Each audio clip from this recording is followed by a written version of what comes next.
Yang menariknya ketika aku dari Aceh, ketika aku ke Jakarta, aku sering ketemu orang-orang yang mereka tahu sesuatu itu bagus untuk dirinya, tapi nggak dikerjain. Oke. Sebaliknya, mereka Heeh. tahu itu berbahaya untuk mereka, Mm-mm. tapi dilanjutin terus gitu. Mm-mm. Konteksnya bisa jadi ke dunia kerja. Iya. Ada orang yang bekerja setiap Iya. hari, Iya. dia tahu itu sholat Heeh. itu wajib, Heeh.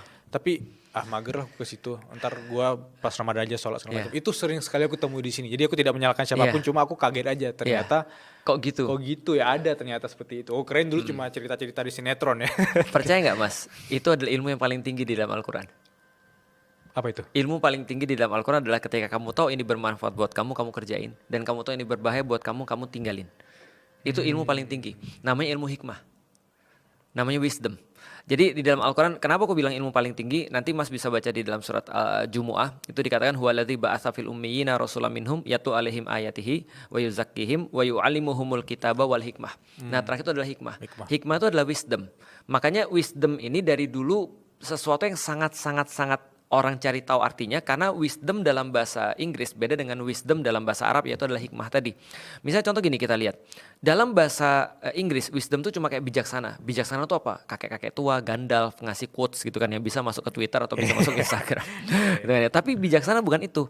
Ada beberapa yang bisa kita lihat di dalam Al-Quran. Satu, hikmah hanya diberikan bagi para nabi dan orang-orang khusus.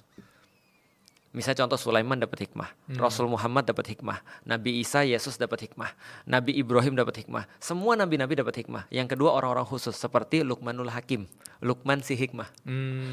Dia juga dapat hikmah. Nah, apa yang diajarin sama semua orang punya hikmah ini adalah, kamu kalau tahu ini adalah sesuatu yang benar, ayo buat. Kalau kamu tahu ini adalah sesuatu yang salah, ayo jangan dibuat. Sekaligus menjadi tujuan daripada pendidikan kan.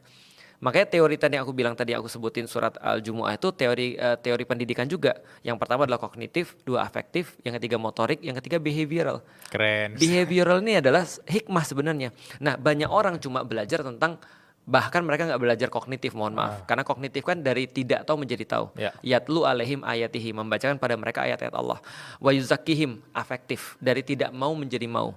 Wa yu'allimuhumul kitab, dan mengajarkan pada mereka Alkitab, yaitu adalah motorik sebenarnya, right and wrong dan segala macam.